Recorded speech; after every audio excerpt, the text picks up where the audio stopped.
Did he have no kids? Grim story to be told. Anyway, Vivaldi's taken over the auction house.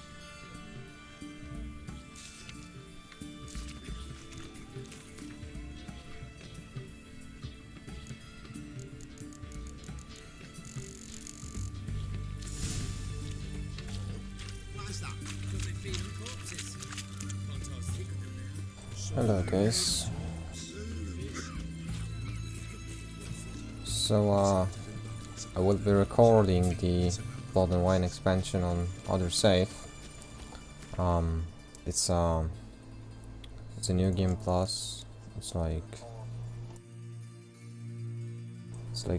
most of the exploration, as you can see. Let's see on on Skellige Isles.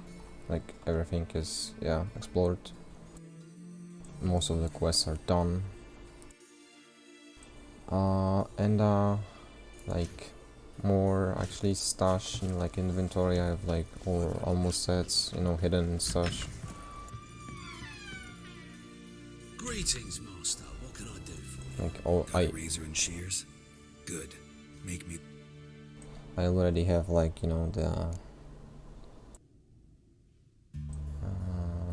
new set from the the lady on Oxenford.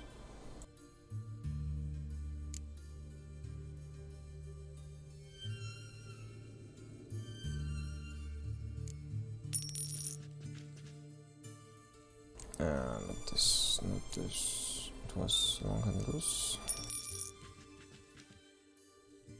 Nope.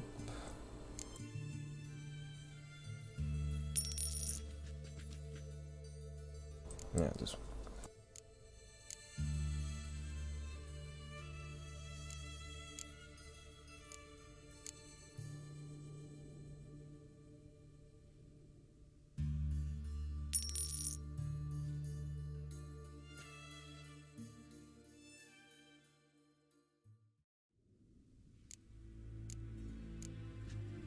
So long.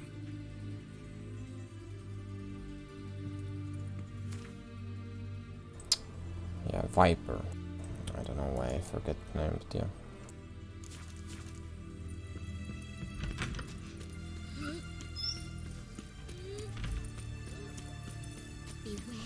And a lot of more points, because it's an in-game plus, so you keep your points. It will be very useful in the new expansion because of mutations. Let's go.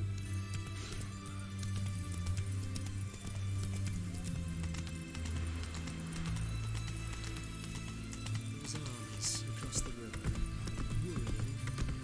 I must resolve matters quickly.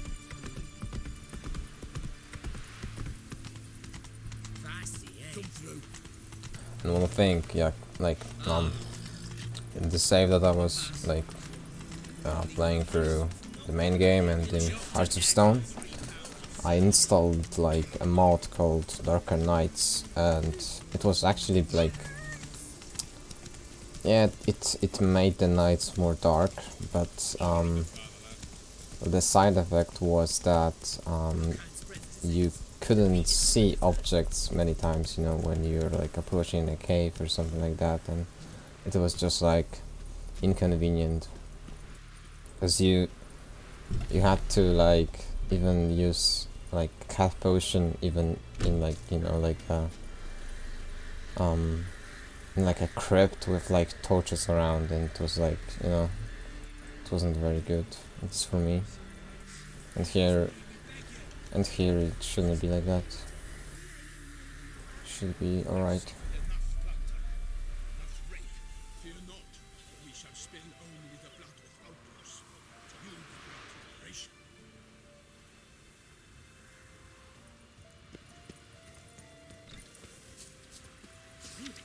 You look awful.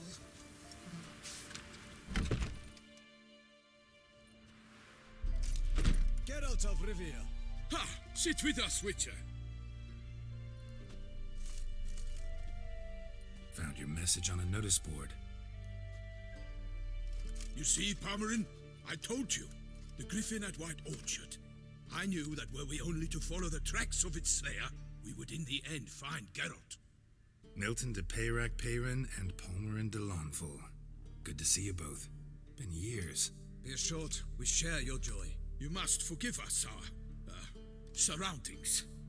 When we pledged to place the village under our protection, the village elder gave us this hut as our lodgings. He swore it is the best hut in the village. Get involved in some squabble?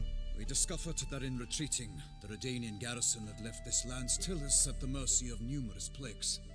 The tyranny of bandits the most onerous among them. These plunderers shall soon descend on this village to collect tribute. Milton and I will dissuade them. We are both sworn to fight injustice and oppression wherever they rear their heads. The matter does not concern you, of course, but do us the kindness of waiting. Once we have dealt with these marauders, we have a matter we must present to you.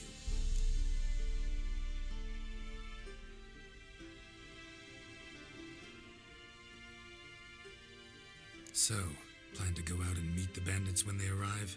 Fight them? Palmerin wishes first to appeal to their sense of decency. But I expect they will be deaf to this. Yeah, completely. We must afford them a chance to stand down. Many a hardened outlaw has left the path of wrongdoing upon hearing words of admonition. Doesn't happen in these lands. Ever.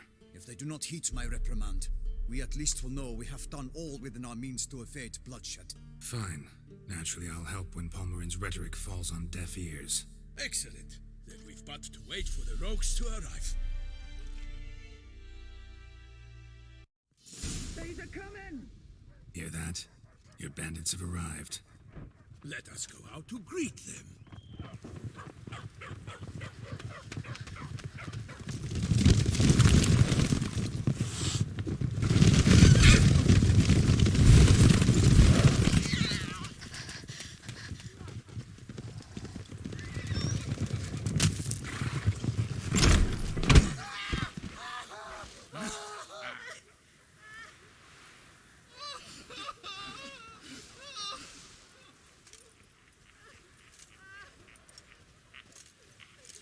Hark!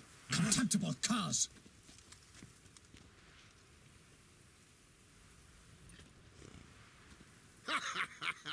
He mean us? I, Palmerin de Launfal, call upon you to repent. Set your hearts. Do you not see that they are blackened? Regular Punch and Judy here. To prey upon commoners is no honor. To loot their meager stores, abandon the path of shame, and we will spare you.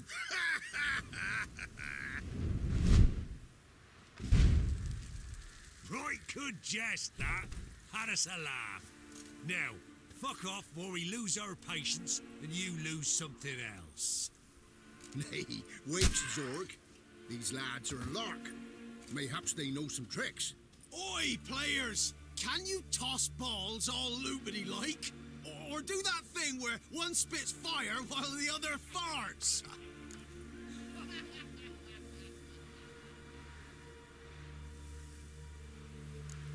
Seems to me they're unmoved. You tried, my friend. We've talked enough. I challenge you all to combat. By my honor, for Toussaint. For Beauclair. By the crane, defend yourselves, harlots' bloods.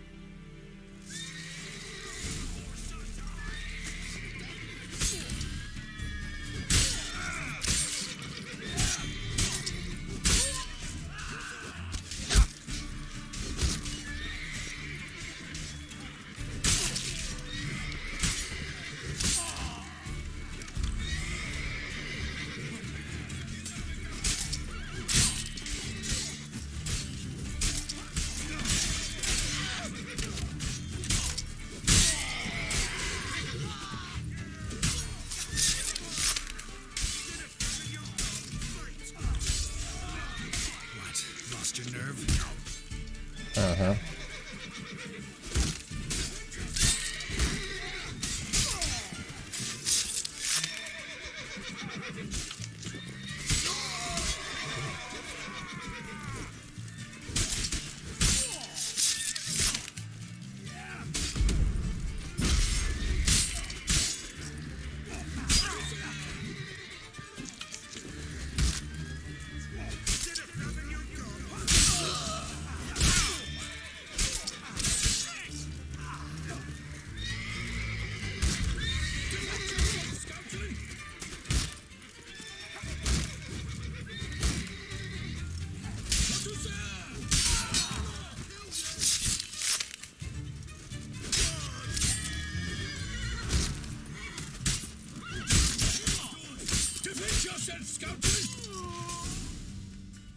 do they not emerge?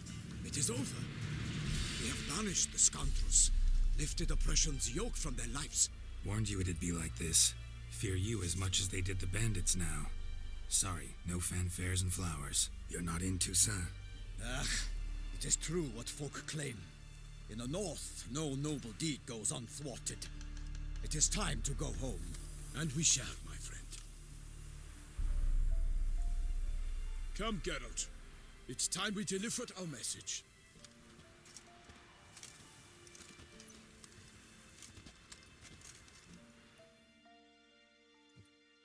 So fess up. What brings you such a long way? We are to deliver Her Grace the Duchess's message in full, with all due ceremony. For tradition Is sacred in Toussaint.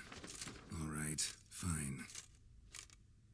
Most honorable Geralt, slayer of monsters and all evils nefarious, which prey on the defenseless of this world. Whereas never have you been known to deny help to the innocent, nor leave widows and orphans to fates undeserved. Answer you now our present summons.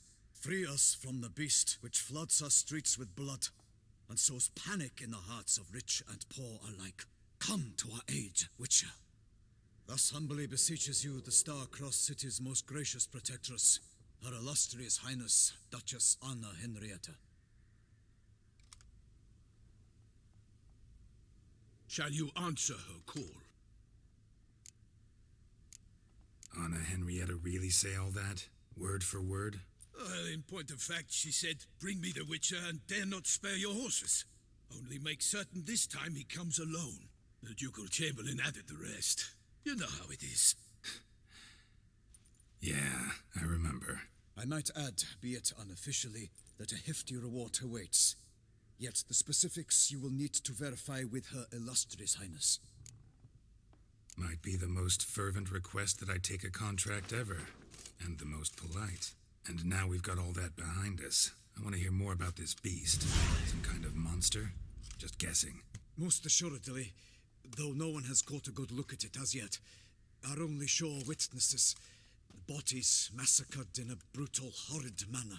Look, some sketches drafted from descriptions given by those who claim they glimpsed the beast. Each quite different. To my mind, these witnesses lie. How many victims so far? 2. When Her Grace learnt of the second, she discharged us immediately to fetch you, promising grants of land and fortunes in gold, should you answer her summons. An ill wind blows, Geralt. The beast cannot be tracked. Folks say it wields black magic. Also, both victims were nobly born, and the start of a tourney draws near. Beast wields black magic? What makes you say so? The first victim vanished between bites at a feast. Of the feast-goers, none noticed this. They saw but an open window, then heard desperate cries from the street below, where a corpse had just been found. The second killing, similar. A night in a locked room. Servants all about the house. Guards all around the estate. Yet the beast somehow got him out, dragged him to the town square, and killed him there.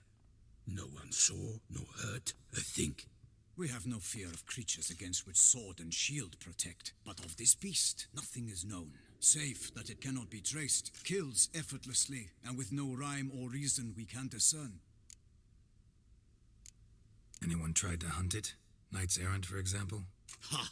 Many have tried. Baiting, waiting in ambush, but to no avail. The beast is clever. It evades all traps and attacks of a sudden. It is like a ghost. An experienced tracker. This is what we need, with knowledge of monsters. In short, we need you. Mentioned a tourney. Why doesn't the Duchess just call it off? Simply, it is too late. The guests have arrived. The best knights of all lands, relatives of the Emperor. The beast could be a threat to others, not just to Her Grace's subjects. Got it. Before an aristocrat dies, at best it's a scandal. At worst, a diplomatic incident. I sometimes think back to all the contracts I've ever taken from sovereigns. Can't name hardly any where I came out ahead. You cannot be thinking to refuse. No. Just struck by a thought. How the Duchess can sometimes be... demanding. So you accept the contract? Excellent! We must set off at once. We long wanted this land searching for you, yet time is of the essence. Ready to go, soon as you're packed. Ah, then post haste to Toussaint. To Toussaint!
Toussaint, the land of love and wine.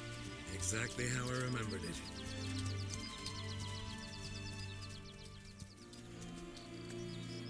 You will find Beauclair has changed some these past years. Walk about when you have the chance. You will see for yourself. To me, place always seemed straight out of a fairy tale. Knights errant, elven palaces. You insinuate that we are somehow odd? I shall prove you wrong. This I pledge on the Heron.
Big beast. Tackling it single-handed? None too wise. Neither is love born of wisdom, Witcher. So, Guillaume, out with it. Which fair damsel inspired you to vow to kill that filth? The most beautiful among them. If he wishes to guard her name a secret, he need not reveal it. You I do not know, sir, nor seem you a knight, yet still I am profoundly grateful, nay, indebted to you for your succor. This trophy, sir, is yours. A giant this close to human settlements? Strange. Well, that was no ordinary giant. His name was Goliath, rumored to have been a knight once, but one who broke his vows. For this, the Lady of the Lake transformed him into a wild giant and banished him into the Gorgon Hills. So he came back down? Why? Several times each year, hunger chased him into the lowlands. Goliath had killed and devoured many shepherds. Guillaume's hunt served a noble cause. At any rate, it's a tale for more agreeable environs. I'll take the trophy. Why not? Could find someone who'll pay to buy it. Put up a good fight against the giant. Got experience battling monsters? None. In Toussaint, we mostly chase bandits. But I vowed I'd bring my heart's champion the head of a monstrosity, as the famed Gottfried, known as the Giant Killer, did. You don't mean to hunt the beast, I hope. The matter's best left to Geralt. Another challenge awaits me. Yet if Geralt is to hunt the beast, he ought to know. It struck again. The river surrendered a corpse. It washed up in the meander by the cockatrice. Damien de la Tour's guardsmen are there already, securing the area. Securing the area? Better go there now before they trample any tracks, manhandle any evidence. Set forth then. I shall ride for the city to inform her gracious magnificence that Geralt has arrived. We'll meet later, near Guillaume's tent at the Tourney grounds. I shall take you then to see her grace.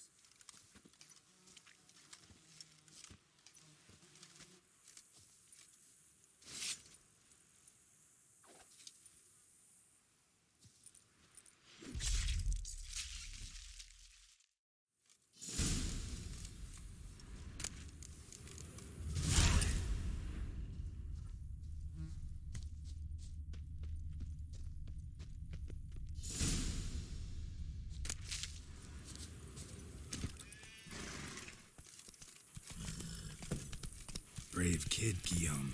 Parmarin oversaw his upbringing. Guillaume is his kin.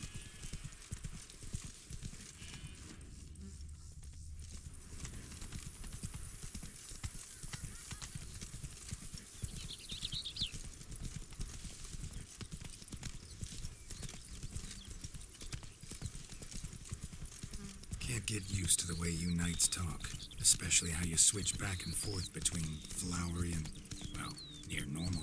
We are knights errant, in the service of her gracious magnificence. When we appear in her name or speak on her behalf, we are bound by tradition.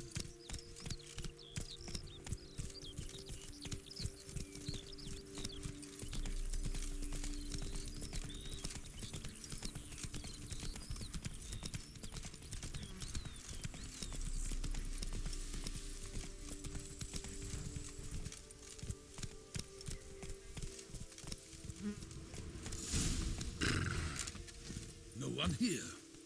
They must have removed the body already. Let's look around. Make sure they didn't miss anything.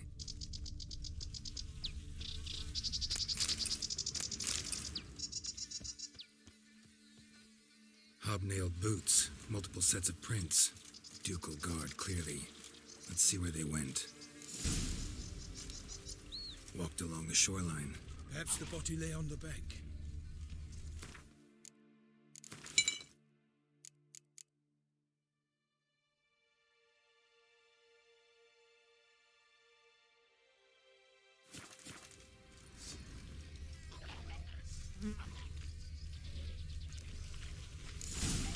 Got guests. Careful.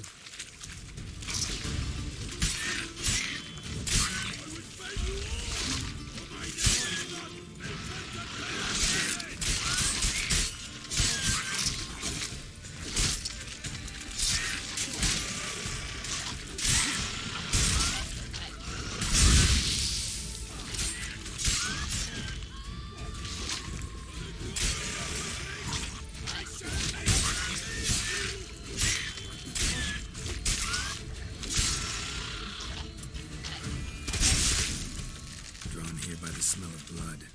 Let's keep looking.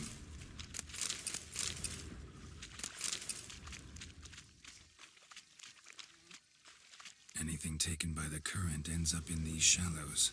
Yes, the stench is fierce.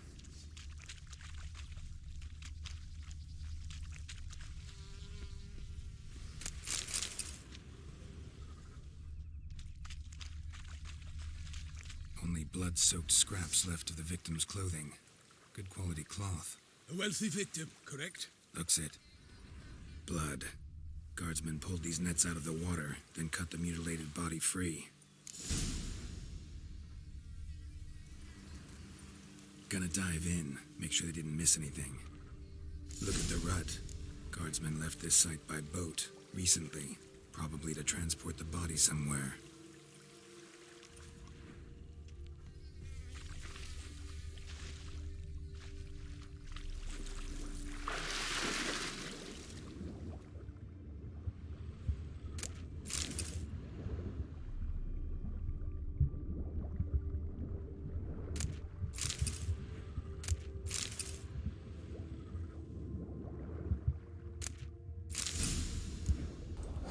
DLC. Yeah.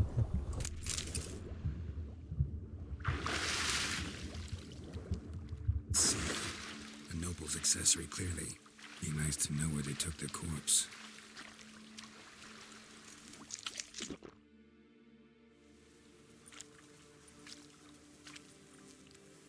What now?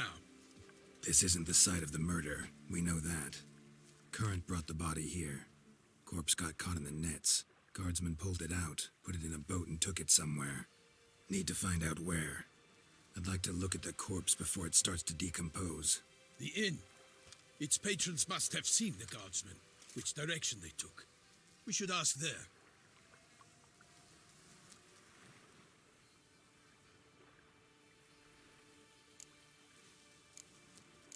Seems we've got ourselves an audience. You think this surprising?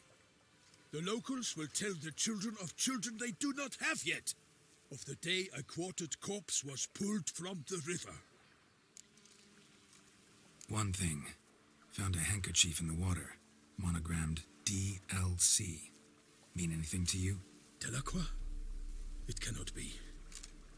Was it he the beast slew? Seems so. Knew him well? Long past. We were close friends once, but our paths diverged. He was a man of extremes, standing by his companions no matter the odds, fighting his foes to the bitter end. Foes? You have a lot of them? He did, but I do not see what that has to do with the beast. Ah, Geralt, you've struck a raw nerve. Memories of a time long past, to which I'd rather not return now. I understand. We can talk later. Let's go to the tavern. I shall have to leave you soon. Return to court. Barely got back to Toussaint. A knight in the service of Her Illustrious Highness knows no rest. In fact, I'd feared I would return too late to fulfill my duty. Yet it seems I've arrived in the nick of time.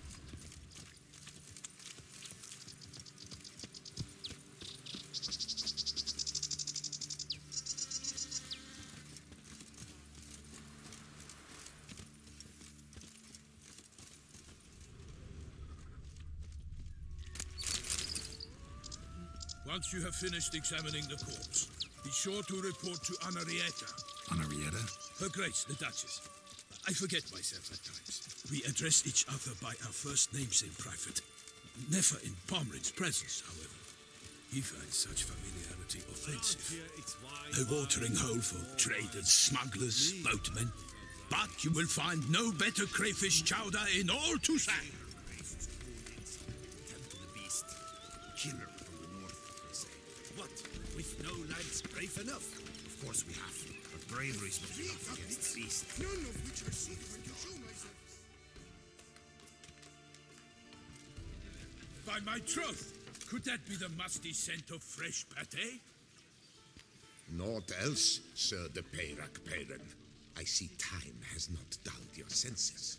We would be honored if you would join us. Your companion as well. But why do I not detect even a whiff of crayfish chowder?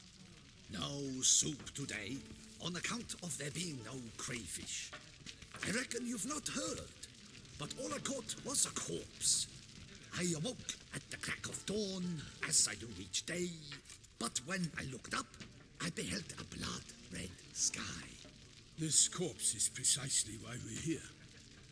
For the man whom you've invited to join you at the table was summoned from a far-off land by her gracious magnificence.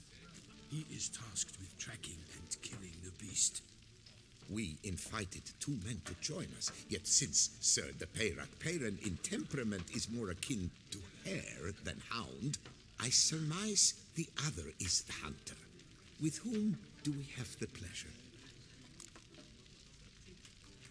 Name's Geralt. A humble introduction. You've clearly not tarried long with Sir de Peyrac Peyran. Spare us the petty insults. Geralt is a master of the witchering trade. He has questions concerning the beast's last victim. I was the one to find the corpse. The sun had just risen when I awoke, sat straight up in my bed, looked out the window, and beheld a sky red as blood. Ask Geralt, please, or we shall be here till winter. Must have been early in the morning. Went to check your nets and then... I stepped out of my hut and saw... By my troth, to the point, man. You found a body ensnared in your crayfish nets. We know this already. What happened then? Did you see anyone nearby?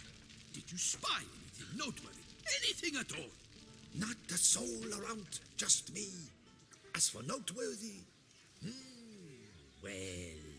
What did you see? But be warned, if I hear the sky was red again... I saw a head bobbing, eyes bulging, the tongue blue and popped out. Next to it, a hand rocking upon the water. Get a good look at the body parts? They gave me such a fright. I bolted to town fast as my legs would take me, then returned with guardsmen who told me to keep out of their way. They had a hard haul.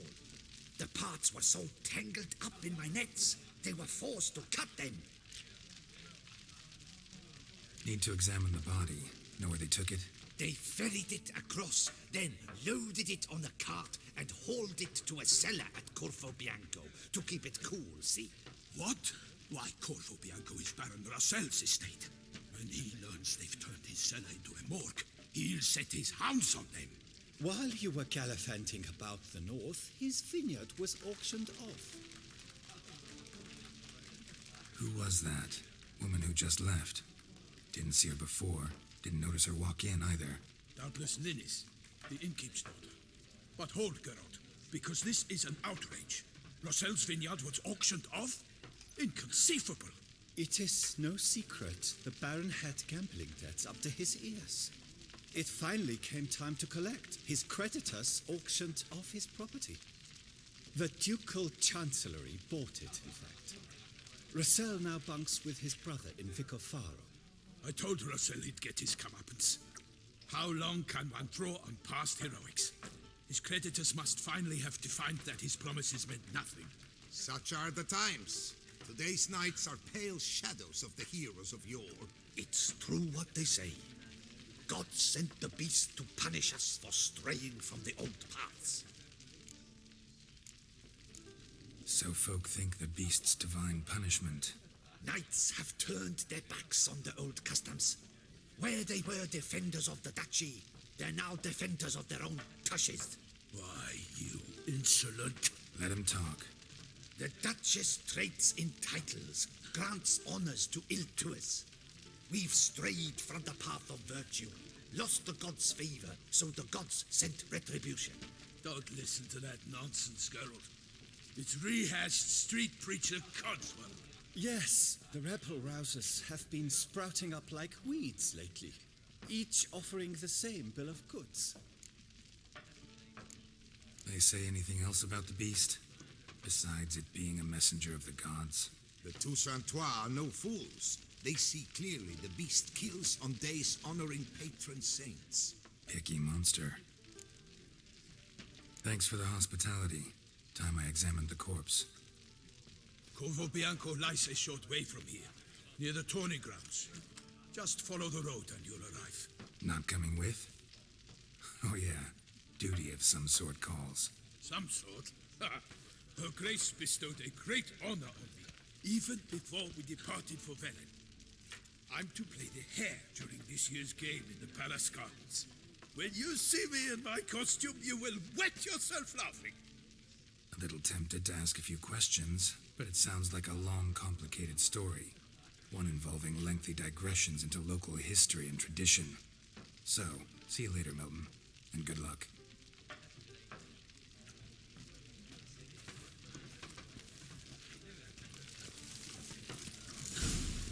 What's in the works today? Swilling wine, rolling... Normally I'd encourage you to try our famed fisherman's chowder. But alas, we are all out of crayfish. Could replace them with something else. Perch, for example. Replace crayfish with fish? I beg you. What next? Vinegar for wine? Parsley for thyme? Huh? Your Nordlings are a pleasant lot, but about cuisine you know nothing. Show me what you got in stock.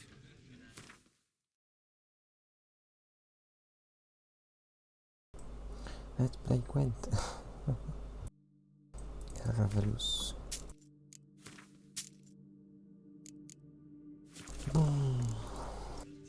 Got any gossip? Fishermen talking about anything interesting? Yes, about a Nordling who would replace crayfish with pike. Asked a serious question. And a tactless one. I do not eavesdrop on my clients, and I certainly don't repeat anything I chance to hear. Thanks. So long.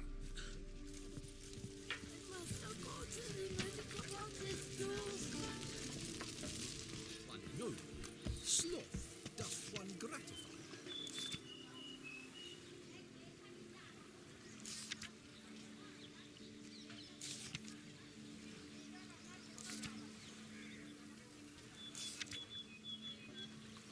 Ducal clerks looking for help. Could be good coin to be made.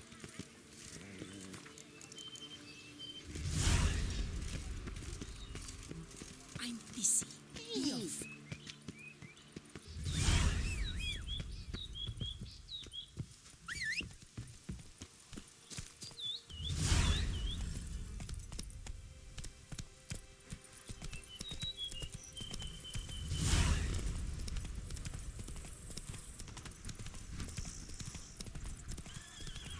Sounds of a fight.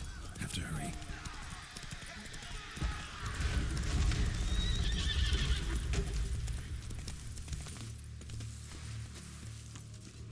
Damn it. Killer must still be here.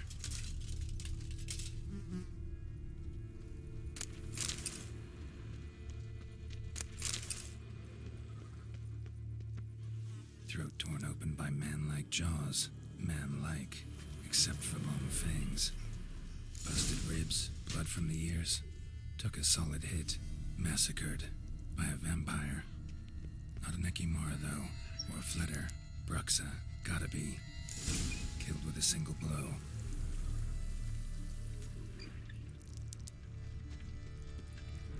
In the cellar, gotta be. Attacker had no trouble knocking over the cart. Claw wounds from 5 separate claws, spread of a small human hand. Revermuck carried the body in his cart.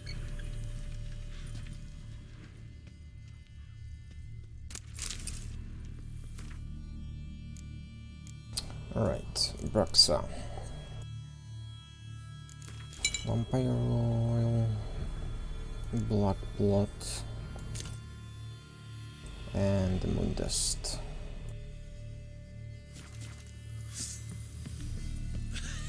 Footprints. Small, bare feet. Lead deeper into the cellar. Fell down the stairs, broke his neck.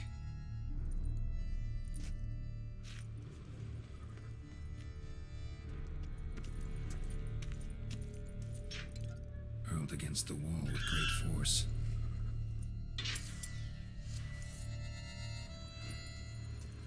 Used this to batter down the grate.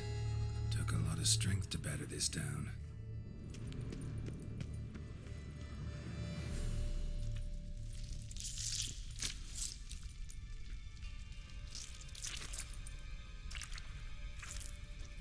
You. Saw you at the inn. I know what you are. Don't know why you killed these people, though. Clearly wasn't for their blood.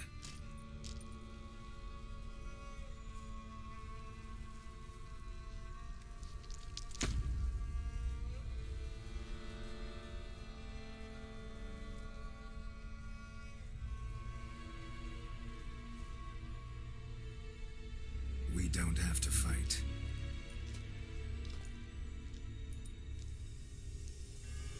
You are wrong.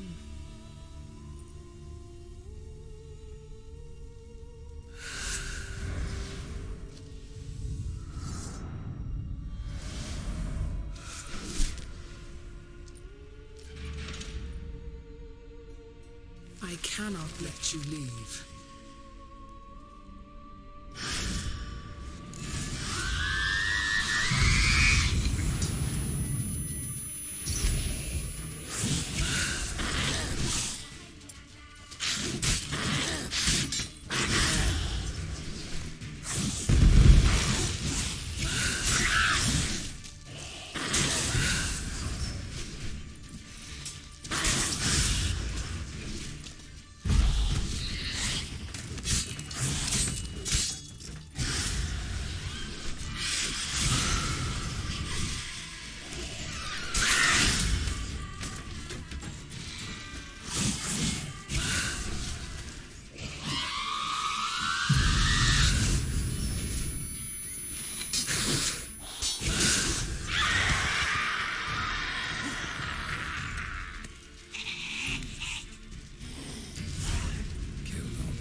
Stinks. Waterlogged. Both hands amputated. Body was quartered just as I thought.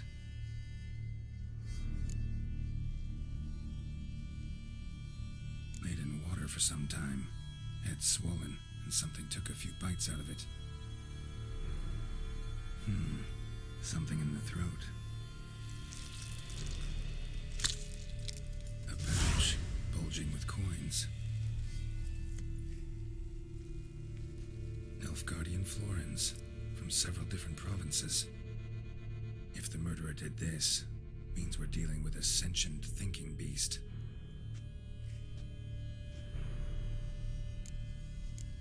Body was chopped up after death. Blows struck with great force, but bones sliced through, not crushed. Creature that killed him had long claws, sharp as a witcher's blade. First sank its claws into the victim's heart. No Bruxa did this. Third hand. A spare? Except it's clearly not the victim's. Guardsmen must have not noticed it as they picked everything up. How's this possible? Still warm. Blood still flowing? Several monster species can regenerate. Never heard of that happening to their severed limbs, though. Or of their limbs seeming completely alive after so much time. Examine the tissue more closely later.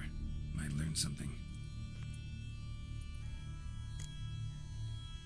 So, murderer was clearly a monster, but not a Bruxa.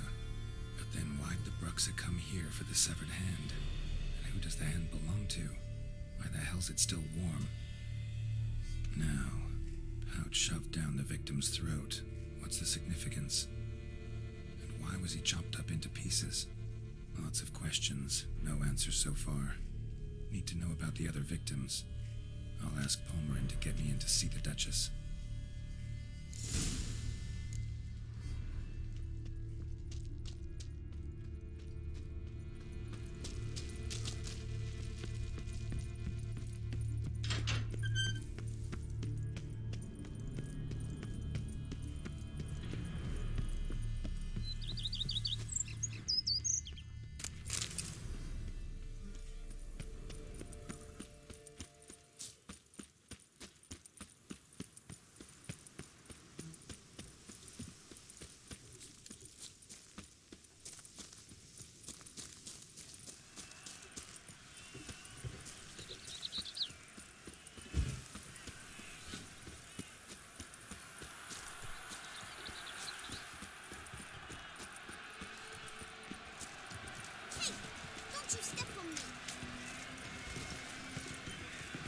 I wish you luck.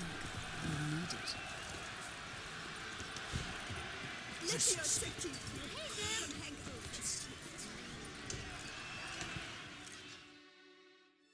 Need to speak to the Duchess, urgently. All right, you scamps. Story's done. Go find your parents. But the Pomerine, what about the story of Rittik and the dragon? They're tales for another time. But take a good look at the man who stands before you now. This is Geralt of Rivia, the master witcher who lent his valiant hand to the defeat of the giant Goliath. Master Witcher, is it true virtue always trumps villainy? Not always. Could go either way. Sometimes virtue wins, sometimes villainy gets the upper hand. Still worth being good. But why? If it doesn't mean you'll win. Palmerin's story. Think back. A decent man attracts other good folk, makes friends he can count on. A rogue? Well, he can only count on other rogues. And who would you rather have for a friend? A man of virtue? I must agree. Now, that will do for questions. Go find your parents. Our Enlightened Highness has doubtless arrived at the tourney grounds to watch the battle in the arena. If we hurry, we'll be in time to speak with her before the spectacle begins. Lead the way.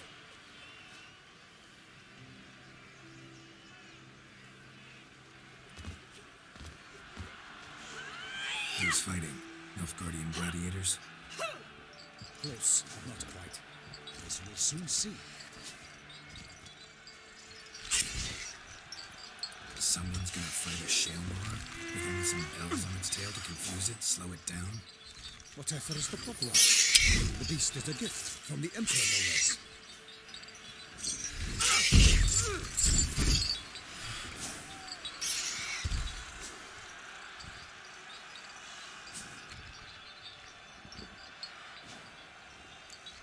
Shouldn't torment the beast. How would you like to be dumped in an arena, blindfolded with a string of bells dangling from your ass?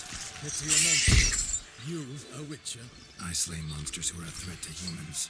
You're out to humiliate one to entertain a crowd. No knight will gain any glory from this. Who's going to fight the beast? Guillaume, the young man you met. Yeah. Mentioned he'd promised his heart's capture a monster trophy. Great love demands great sacrifices. Let's go.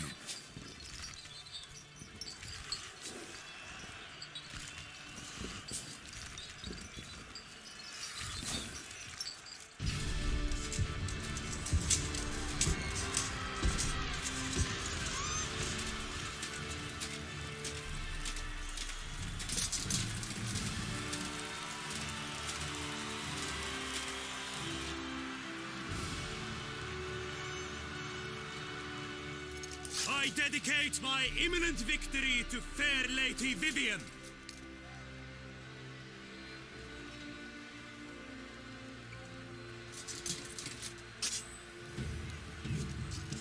It's begun. The fight shall have to end first. We must wait.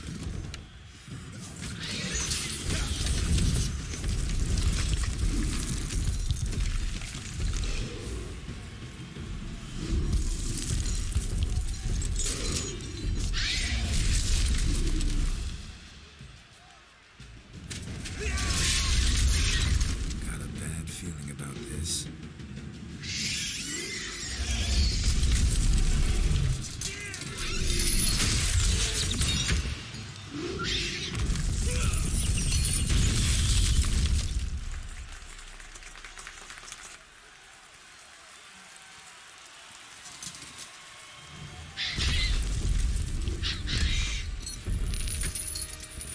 Damn it.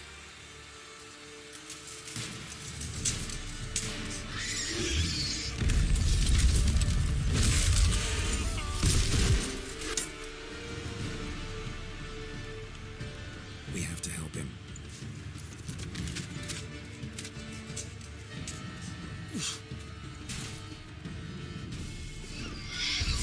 Okay, so Shaelmar is a relic. And we gotta need Grape Shot, Dragon Stringer, Samum, I guess, right? Yeah, Samum and Grape Shot.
granted by Geralt of Rithia, master of the witchering trade.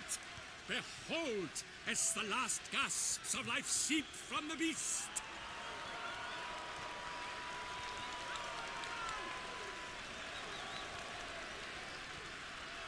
Master Geralt, do what you must. Finish the deed!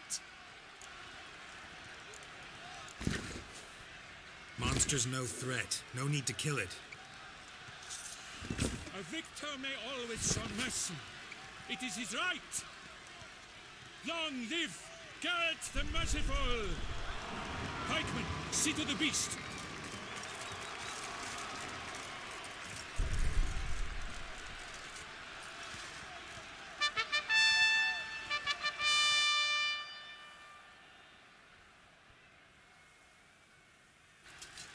Forgive me. I am not as nimble as in my younger years. You fought bravely. Thanks for your help.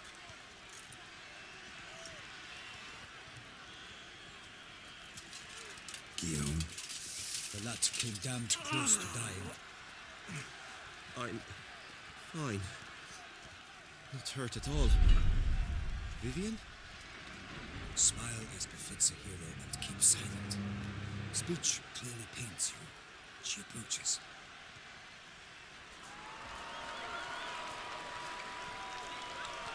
Geralt. We must talk. Vivian. You shall talk later, in the medic's tent. Geralt, magnificent, breathtaking. Your Grace. No, you are breathtaking. We are delighted, ravished to have struck upon it. And I'm truly honored. See to our young hero. Hop, hop. For we must make off with Geralt. We should talk. We had been long awaiting your arrival. Had nearly lost hope. Then suddenly, that entrance, so spectacular.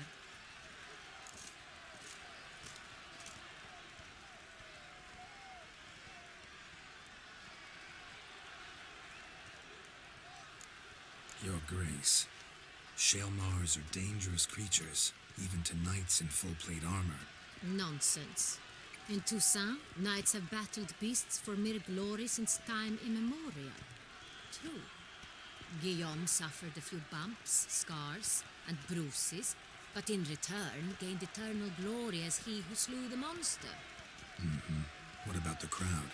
Say the Shaelmar had vaulted into the stands. Would have been a massacre. Geralt, though we value your fortuitous intervention in the arena, we would remind you your services have been retained, and as shall soon become clear, you will be generously compensated for completing another task altogether. Your Grace, my contract. I'd like to discuss it. Naturally, but not here. We shall need Damien. He led the investigation pending your arrival.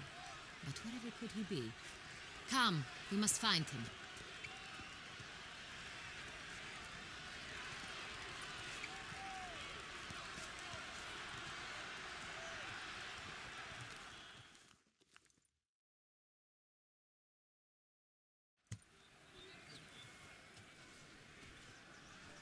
Tell us, have you come alone? Or did Viscount Julian accompany you? Wish to see Dandelion, Your Grace? Yes. I mean, no. Yes. But solely to tell him we regret. Yes, deeply regret rescinding the death sentence we so justly handed down upon him. If we could turn back time, we would make certain he sat in a tower till he rotted. No, we would ensure he was broken on the wheel, then drawn, hanged, and quartered.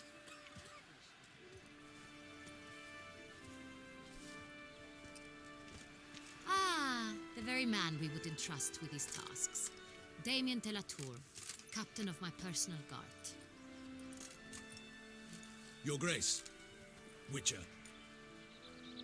Greetings. Sorry to have to tell you, but the guardsman handling the last victim's body... I know already. The creature in the cellar of Corvo Bianco. Was it the beast? No. A Bruxa, a kind of vampire. Not the beast, but tied to it in some way. You know this how? Through careful analysis of the evidence, both on the riverbank and at Corvo Bianco. Do you mean to insinuate the investigation thus far has been sloppy? Geralt insinuates nothing of the sort. We must listen to him attentively. I examined the body of the beast's last victim. Might have found something. Need to analyze it. A quiet place, that's what I could use most right now. And maybe the help of an alchemist or a mage. Also like to hear all you know about the previous victims. Take it Sir Delatour is my man for that. Firstly, call me Damien, please. Secondly, you should know I spoke against summoning you here. I've heard much about you. You bring trouble, or thus far have, always. And we've enough trouble as it is. Yet we are capable of defeating the beast on our own, without an outsider's help. I've no doubt about it. Damien, we settled the matter of the Witcher's employ some time past. Definitively. Since you have broached it nonetheless, let us discuss Geralt's pay. Are the legends true? Do Witchers usually demand that which you find at home, yet did not expect? Not quite, Your Grace. Law of surprise, it's something we invoke at times, but rarely. Usually we just take gold. Disappointing. This law sounds rather romantic. On the other hand, on returning to the palace, we would likely find impatient petitioners or a set of sample fabrics for a new dress. Poor rewards, both. I fear you'd not have much use for any of the surprises we are likely to come upon. Thus, we've decided you shall receive the deed to a vineyard, Corvo Bianco, and a sum of coin. You will doubtless consider this adequate. Title to the vineyard shall be given to you at once. Surely you'll need lodgings while you hunt. The coin, however, will be yours only once you have slain the beast. Lovely, generous gesture, Your Grace. But Corvo Bianco, isn't it the Duchy's temporary morgue? Is it now? The Chancellery's bungled things again, we fear. Not to be left unsupervised for one instant. Yet, in its mood, a morgue should present minimal problems to a Witcher. What's more, nothing enhances a wine's reputation better than a grim legend. Thank you, Your Grace. I accept the contract, of course. But as I said before, I'll need some information. How'd it start? Who was the first victim? Crespi was the first to die. He was famed once for his many glorious tournament victories. Then he grew old, hung up his sword, and took to winemaking. Crespi was not loved by the wine merchants. He was ruthless in business and thought to cheat many a time. He asked us for a dispensation from all court ceremonies. We did not grant it. We could not. Once you've taken the oath of a knight, you remain a knight till death. How'd he die? Where'd they find the body? Quite unusual, the circumstance. He was at a feast when suddenly one of his fellow feastgoers noticed he was missing.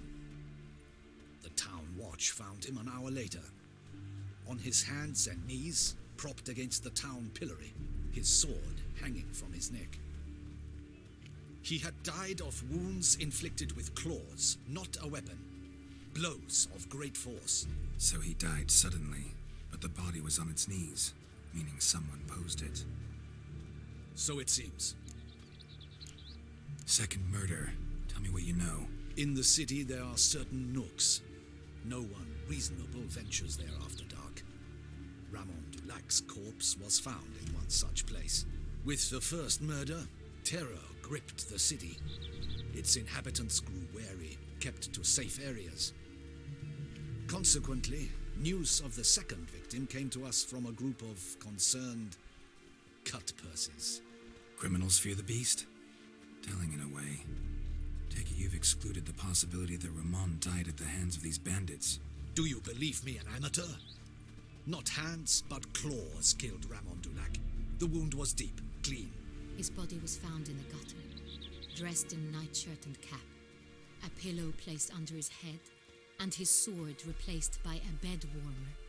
Ramon Dulac, a knight who but a dozen years past was an advisor to our father, the Duke. Someone went to a lot of trouble to make him look ridiculous. Maybe revenge was the motive. It's not out of the question. Dulac had shady dealings with the criminal underworld, but no one ever came forth with concrete proof of any misdoings. So, first two victims were knights, best years behind them. The same could be said of the third. Sir Delacroix was wont to claim that in modern times knights face new challenges, enterprise being the latest addition to the chivalric virtues. He made a veritable fortune in the grain trade. Palmerin even nicknamed him Sir de la Stinch. Found a coin pouch on his body. Contained florins dating from various times, hailing from different provinces of the Empire. Delacroix loved coin, true, but had no patience for numismatics. Lots of similarities between the victims. All the bodies were found in strange places under extraordinary circumstances. Seems the murderer, whoever or whatever it is, has some meaning to convey. These were honorable men. We are horrified by the disdain, the disrespect with which they were treated. These were knights of Toussaint. Blast it. Might be the point. From what you say, none was a model of virtue. Ever considered that's what the beast's trying to draw attention to? All the murdered men were knights who swore fealty to the 5 chivalric virtues. And even if they... Knights of Toussaint swear fealty to what virtues exactly? Honor, wisdom, generosity, valor, and compassion. 5 virtues. Why are they so important to your knights? Strange question. Your Grace, forgive me. I'm a foreigner trying to understand another land's customs. You are forgiven. According to legend, the virtues we cultivate were bestowed upon us by the Lady of the Lake. How we truly came to espouse them, none remember. In Toussaint, we believe men of low birth should be simple-hearted and obedient. We expect much more, however, of our knights. They are to be soldiers and courtiers, lords and servants. Thus, the need for clear moral guidelines. At the time of his dubbing, a knight vows to demonstrate throughout his life honor, wisdom, generosity, valor, and compassion. Beast seems to be pointing up moral decay, denouncing it. Victims were all humiliated. Might have been murdered to emphasize their lack of specific chivalric virtues. Honor compromised by the pillory. Wisdom by ridicule. Generosity by a coin pouch shoved down a throat. It seems to fit true, though not perfectly. Can't discount the theory if it's on the lips of everyone in town. Say our reasoning's right. Next murder will be just as showy and denounce the victim's lack of the 4th virtue, valor. We can also assume that victim will be an elder knight. Let's think. At the moment, all the knights are either at the tourney grounds or in the palace gardens. Our annual hare hunt shall begin there shortly. Have you heard of the custom? Milton mentioned something. Seemed excited to prance around in a bunny costume. Not sure why. Hang on. Strange circumstances. A knight advanced in years. The famed cowardice of rabbits. Could it be that simple? Is Milton de Peyrac-Peyren the next victim? Milton also knew Delacroix. Told me so down by the river. Damien! To miss something so obvious. De Peyrac-Peyren, Crespi, Delacroix, and Delac formed a knightly team. It was years ago, but... They were a team? They were close friends, tightly knit, and as such earned the trust of our father, the Duke. We often witnessed him turn to them with delicate matters. Later, their paths diverged. Unlikely to be a coincidence. Beast must know it too. It's a lead, I'm sure. Your Grace, we need to find Milton, immediately. Rather problematic. You see, the garden entertainments are due to start, and he's disguised as the hare, hiding somewhere, waiting for some tipsy courtiers to find him. The hare's hiding place is a carefully guarded secret. We must call off the game, at once. First and foremost, we must remain calm. Damien, order the garden searched immediately, but discreetly. By no means can we disrupt the festivities. Panic will only incite the beast to strike sooner. And you, Witcher, follow me. My gardens, my night, I shall take the fall. A murder is out of the question. I will not allow it. Not near my palace. Horses? Ready our horses!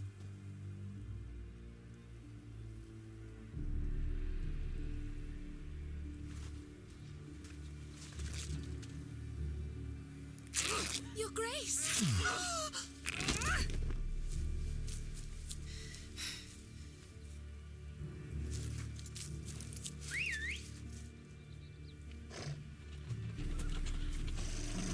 What the hell?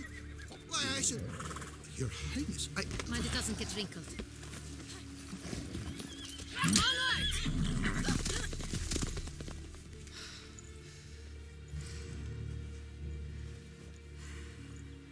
Hey! That is silk! Be careful!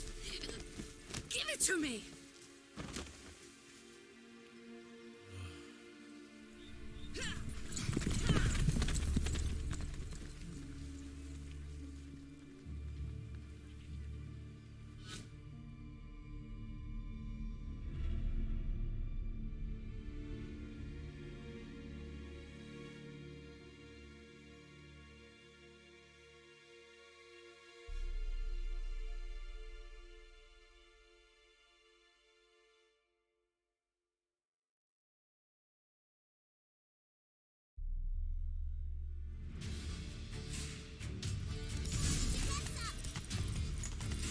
Your Grace seems right at home in the saddle. Like the wind!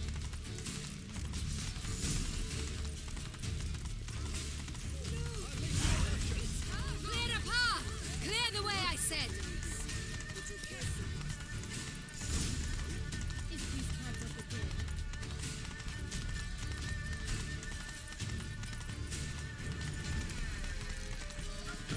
It's here! Just round the corner! Hurry! We must go to where the game is being held. The participants must find a unicorn's horn, a golden fish, and a phoenix egg. With these in hand, they can deduce where the hare, Milton, hides.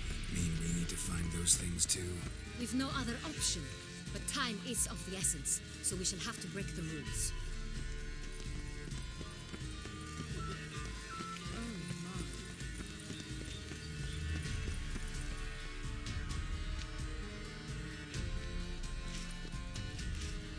On second thought, through here.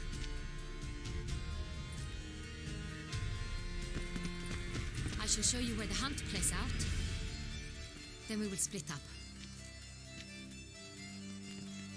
You will get hold of the unicorn horn and the golden fish, while I nab the phoenix egg. That will be quickest. Golden fish. Do I need a rod or a net? Please, Geralt. It's not a real fish. Look there, towards the water. See the lights? The hunters are trying to hook the fish from boats. You must simply dive in and find it. The unicorn. How do I catch it? It's terribly skittish, true, but I'm sure you will find a way to earn its trust. It runs around over there, look. The golden fish and the horn both contain things or clues that will help us find Milton. Once you have fish and horn, find me among the other phoenix egg hunters. All clear? Then let's get to it. Let's go.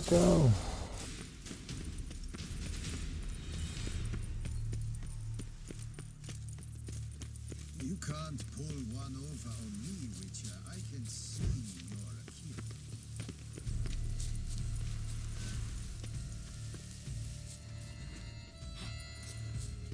Unicorns are thought to like music.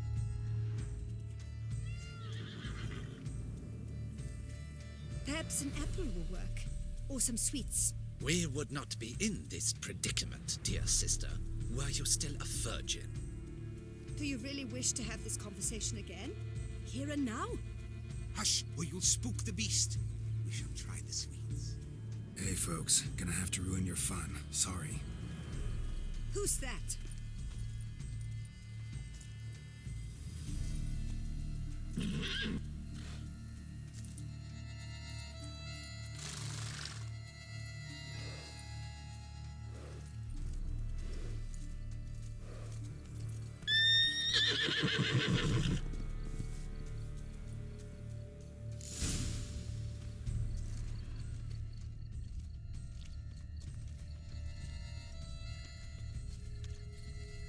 Cold game's not likely to tempt a unicorn. Crispy apple. Should like that like any other damn horse. Unicorns. Rainbows, little girls, sweets maybe.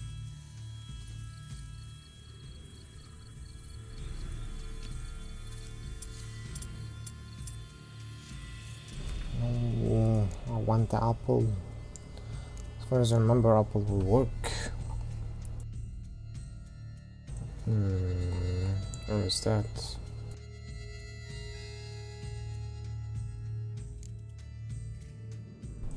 Apple.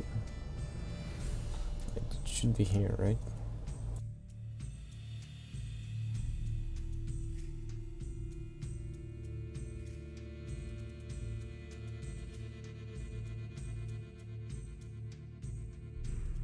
I'm blind.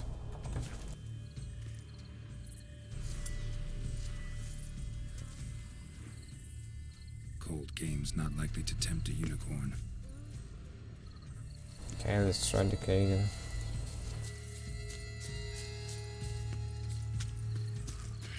Damn it.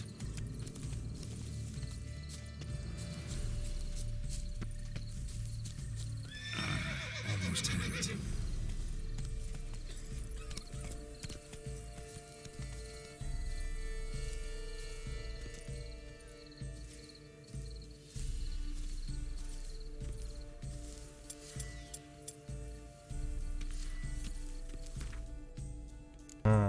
Okay, never mind, yeah.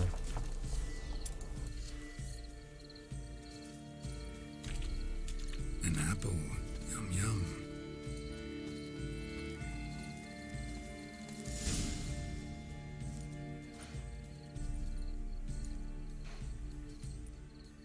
Easy.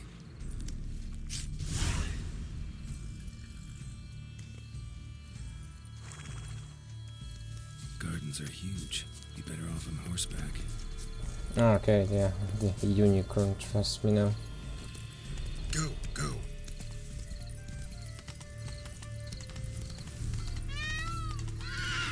Actually, in this universe, unicorns are quite powerful. But, like, not in this world, it's like in the world of ML. Did someone just dive in the water? Perhaps that's the way to do it.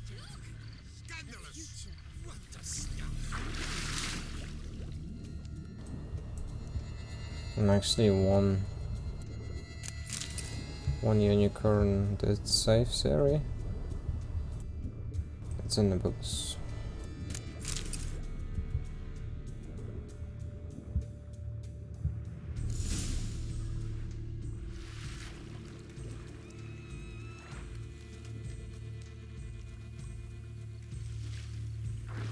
Hey, wait.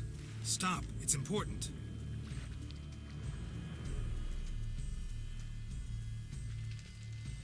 King Cormorant, sire, accept this offering we bring. Prithee cast upon us your merciful eye, and bear before us its secrets.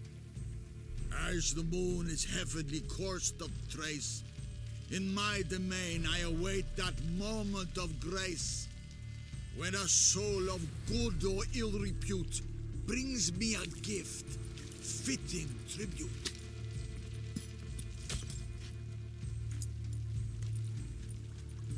A key. Why, you bomb-botched wretch! This ruins the game!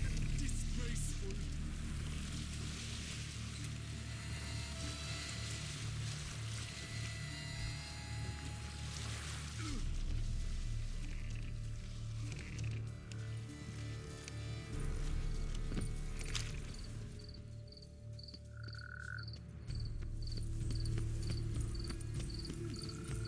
It's positively useless. She can't possibly see.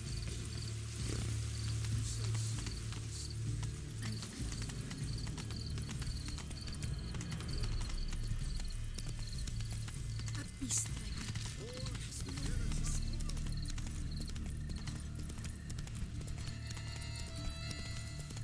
You noticed all the guts. But your eyes. If you please, Your Grace. We do not please. We act out of the highest necessity. All shall be explained later. But it's against the rules. I am the rules.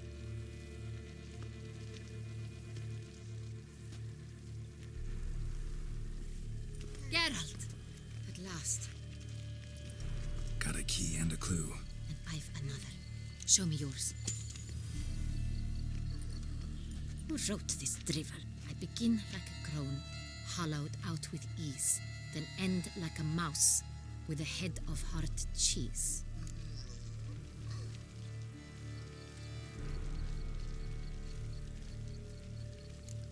Let's see. Grown with ease gives us green, right? And mouse with the head of hard cheese. Greenhouse? You're a genius. Several greenhouses in the gardens, indeed, but only one locks, the key to which looks just like the one we found. Greenhouse it is then. Let's go.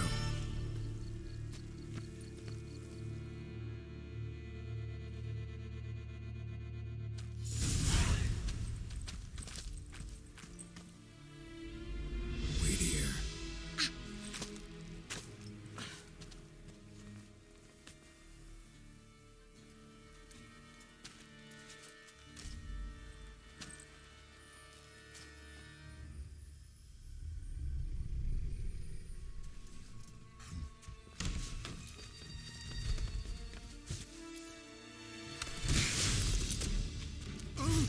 What the butch?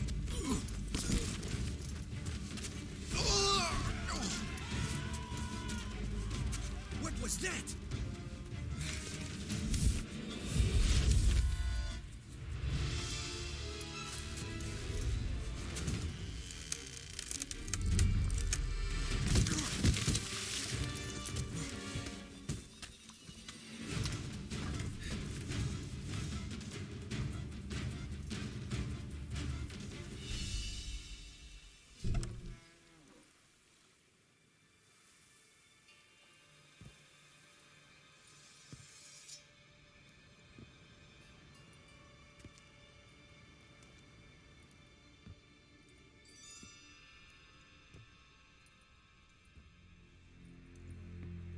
I'm here.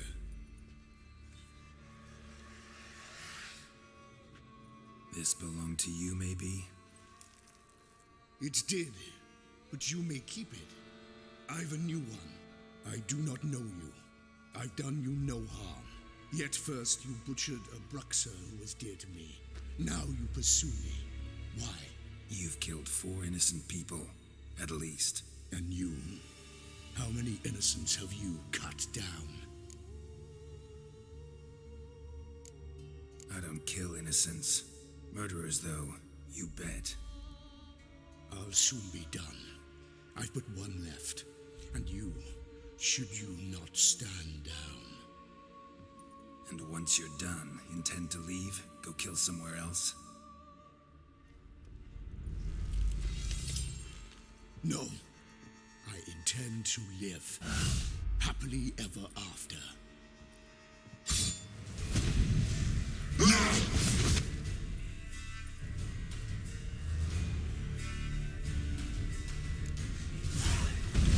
Let you kill again.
to stay where you were. Regenerate. I know you're in trouble. I can help. I'll help myself. No, he's my friend.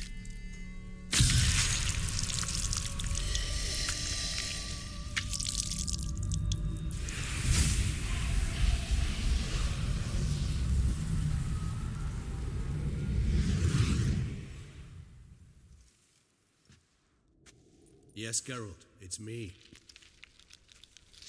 Regis? Regis, yes. All is well. All's in order. Wounds such as these heal on vampires in moments. But we've not seen one another in ages, my friend. At least in human terms, that is. How's this even possible? Last I saw you... I was a bubbling, shapeless smear, having been rather spectacularly melted into a column of a certain castle. In somewhat better shape now, as you can see. Hardly peak form, mind you, but were I human, folk would think me a demigod, I dare say. I'm sorry. What happened, it was my fault. Never got a chance to apologize. No need, Geralt. Bygones. I did not have to join you on that expedition. No one twisted my arm.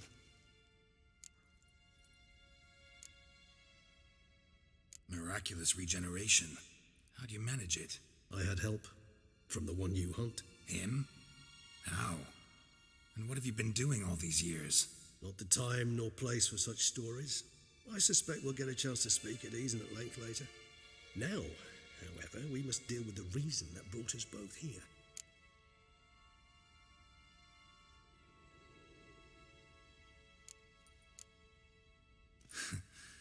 Local serial killer seems to obey you.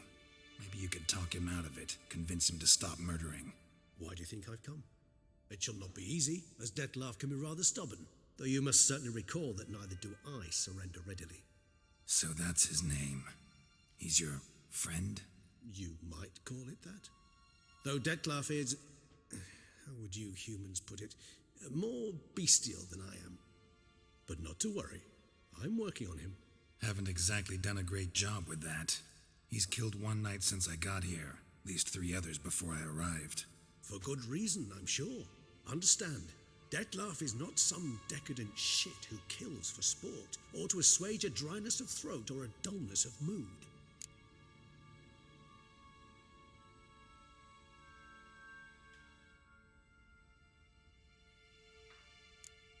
So in your opinion, what are his reasons? Precisely what I wish to find out. And then I will convince him of the error of his ways. Got a lot of faith in the guy. Despite appearances to the contrary, you two are quite alike. You've both noble hearts, yet you both are wont to perform ignoble deeds. When circumstances force you to, of course. Remember the year 964? That was 3 centuries ago. Blind fear gripped Rivia, Lyria, and Spala. Women and children were dying. Their mutilated, dismembered corpses littered the fields. Brute of Lyria. Read about it. Chewed up almost 200, then fell to a common poacher supposedly armed with a dagger blessed by some prophet. It fell to Dettlaff, who then found a poacher asleep in the brush near his snares and dropped the fiend's corpse at his feet. And thus, a legend was born. Vampires rarely help humans.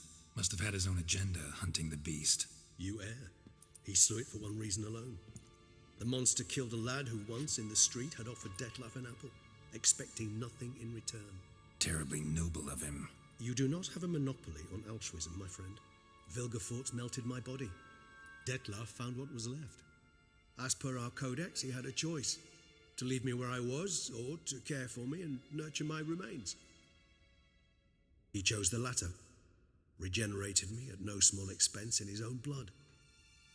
Do you know what that means to a vampire? The gravity of the endeavor? Probably same thing it means to a human. You owe him your life. Much more than that. The act itself made us blood brethren. A bond so strong humans cannot even imagine, which is why I know something ill is afoot. Always had an overdeveloped sense of empathy. Each vampire has a unique talent, one they hone over centuries. It's precisely what renders it so difficult to classify. Dettlaff's trump card is his herd instinct, his tribal propensity. In point of fact, he prefers the company of lesser vampires and shuns that of humans. If he walks among you, killing egregiously, it can only mean something's upset him immensely. Anything specific? Some set of things that'd be likely to set him off? How should I say this? Dettlaff doesn't understand men, their world, its rules, its conventions. He's naive in a sense. He doesn't comprehend your games, knows not what it means to lie, deceive. Suggesting he's maladjusted and venting his rage. I'm suggesting maladjustment can at times breed conflict. But is it the case this time? I cannot say, but intend to find out. Gotta find him before something upsets him even more and all Beauclair is awash with blood. Well, we share a cause then, just like the old days. Not entirely. I mean, when I find him, you know. I know you've a contract on his head. Yet your true task is to stop the beast killing, not necessarily to kill the beast, am I right? All in all, sure. Let us find him. By the time we do, I hope I'll have convinced you Dettlaff is no monster. Fine, all right already.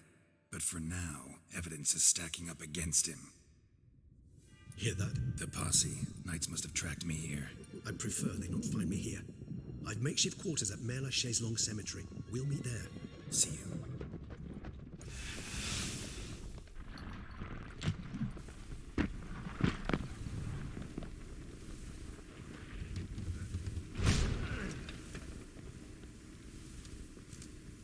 Witcher, we flew here as fast as our courses would carry us. Yet I fear we're late all the same. Pray, where is the beast? Still investigating. About to inspect this site. Withdraw your men before they trample all over the evidence. Sirs, we must let the Witcher do his work. Milton's murder cannot go unavenged.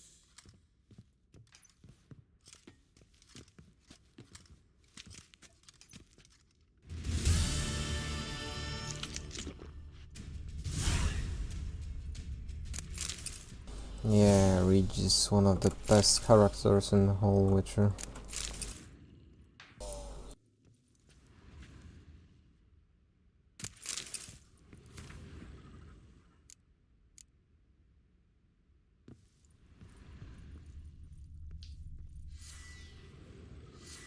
Where is my torch? Here. Actually, I have 17.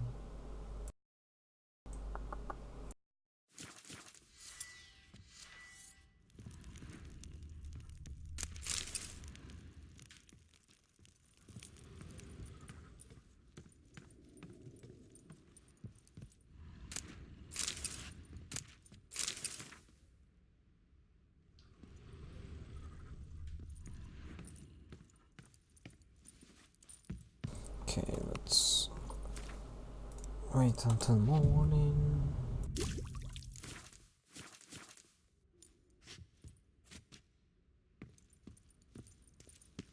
We must allow the Witcher to ply his trade.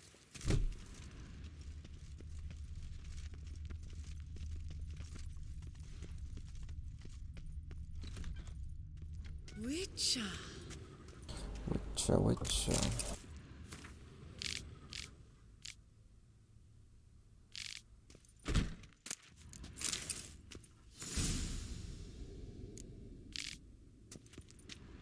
Free knowledge, don't have to pay for anything.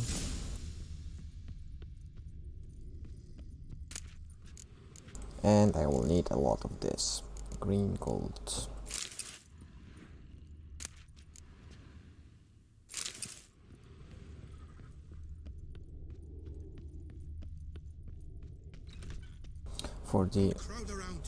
For the armor, of course. Armors, actually.